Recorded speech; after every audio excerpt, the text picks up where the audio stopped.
ಹೋಗಂತ ಬಸ್ಸಿಗೆ ನಾನು ನಮ್ಮಣ್ಣ ಹೊಂಟೆ ನೋಡ್ರಿ. ಸ್ಟ್ಯಾಂಡ್ ಇದೆ ನೋಡ್ರಿ.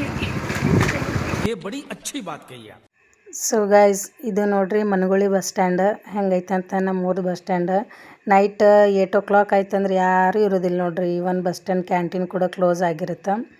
ಬಸ್ಸುಗಳು ಕೆಲವೊಂದು ಸಲ ಒಳಗೆ ಬರ್ತಿರ್ತಾವೆ, ಇನ್ನು ಕೆಲವೊಂದು ಸಲ ಅಲ್ಲೇ ಹೊರಗಿಂದವರೆಗೆ ಹೋಗ್ತಿರ್ತವೆ. ಜಾಸ್ತಿ ಯಾರೂ ಇರಲ್ಲ ಅಂಥೇಳಿ ಬಂತು ನೋಡ್ರಿ ಬಸ್ಸು. ತೊಗೊಂಡ್ರೆ ಟಿಫನ್. ಆ್ಯಕ್ಚುಲಿ ಅವರೇ ಮಾತಾಡ್ಬೇಕಂದ್ರಂತಲ್ಲಿ ಭಾಳ ಏನಂತಾರೆ ಮಳೆ ಒಂದು ಬೇರೆ ಬರಾಕತ್ತಿತ್ತು. ಹಾಗಾಗಿ ನಾ ವಾಯ್ಸ್ ಓವರ್ ಕೊಡಾಕತ್ತೀನಿ.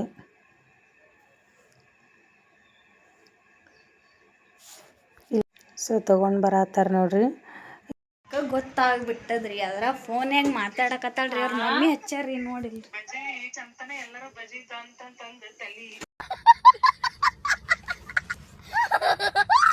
ಸೊ ನನಗೆ ಅಕ್ಕ ಬಸ್ ಹೋಗಿ ಮಿಸ್ ಆಯ್ತು ಅಂಥೇಳಿ ಇದು ಮಾಡ್ಬೇಕಂತ ಮಾಡಿದ್ದಾಳ್ರಿ, ಹೆದರ್ಸ್ಬೇಕಂಥೇಳಿ. ನನಗೆ ಗೊತ್ತಿತ್ತು ಅದು ಮಿಸ್ ಆಗೋಕ್ಕೆ ಚಾನ್ಸೇ ಇಲ್ಲ ಅಂಥೇಳಿ. ಸೊ ಹಂಗೆ ಹಿಂಗೆ ಟಿಫನ್ ಓಪನ್ ಮಾಡತ್ತೀವಿ ನೋಡ್ರಿ. ಹೇಳಿದ್ರು ಮಮ್ಮಿ ಇದು ಕಟ್ಟಿನ ಅಂಥೇಳಿ. ರೊಟ್ಟಿ ಕಟ್ಟಿದ್ರು and fish fry, fish sambar ಮತ್ತು ಹೋಳ್ಗೆ ಮಾಡಿದ್ರಂತ. ಹೋಳ್ಗೆ ಕಟ್ಟಿದ್ರು. ಗೈಸ್ ಊಟ ಮಾಡೋಣ ಬರ್ರಿ. ನಮ್ಮ ಮಮ್ಮಿ ಕಳಿಸಿದ್ದು ಮಸ್ತ್ ಟೇಸ್ಟ್ ಆಗ್ಯಾವ. ನಿಮ್ಗೆ ಏನರ ಇದು ಅಡುಗೆದು ವಿಡಿಯೋ ಬೇಕಾದ್ರೆ ಕೇಳ್ರಿ, ಅವ್ರ ಕಡೆಯಿಂದ ಮಾಡಿ ಹಾಕ್ಸ್ಕೊತೀನಿ, ಯೂಟ್ಯೂಬ್ ಅಪ್ಲೋಡ್ ಮಾಡ್ತೀನಿ. ಬಟ್ ಫಿಶ್ ಅದೆಲ್ಲ ಮಸ್ತ್ ಟೇಸ್ಟ್ ಆಗ್ಯಾವ. ಅಷ್ಟು ಎಣ್ಣೆನೂ ಇಲ್ಲ ಏನಿಲ್ಲ ನೋಡ್ರಿ, ಎಷ್ಟು ಡ್ರೈ ಅನ್ನಿಸ್ತವ. ಮತ್ತು ಅಷ್ಟೊಂದು ಮಸಾಲಾನೂ ಇಲ್ಲ,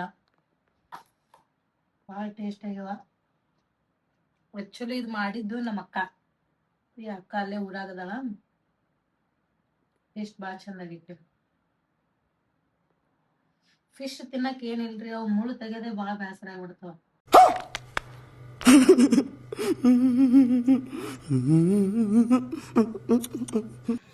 ಸೊ ಗಾಯ್ಸ್, ಹಂಗೆ ಮಾಡಿ ಫೈನಲ್ ಊಟ ಅಂತೂ ಮಸ್ತ್ ಆಯಿತು. ಸೊ ಈ ಲಾಗ್ನ ಇಲ್ಲಿಗೆ ಎಂಡ್ ಮಾಡತ್ತೀನಿ. ನಿಮ್ಗೆ ಇಷ್ಟ ಆದರೆ ಲೈಕ್, ಶೇರ್, ಕಮೆಂಟ್ ಮಾಡೋದನ್ನು ಮರಿಬೇಡ್ರಿ ಫ್ರೆಂಡ್ಸ್. Bye friends.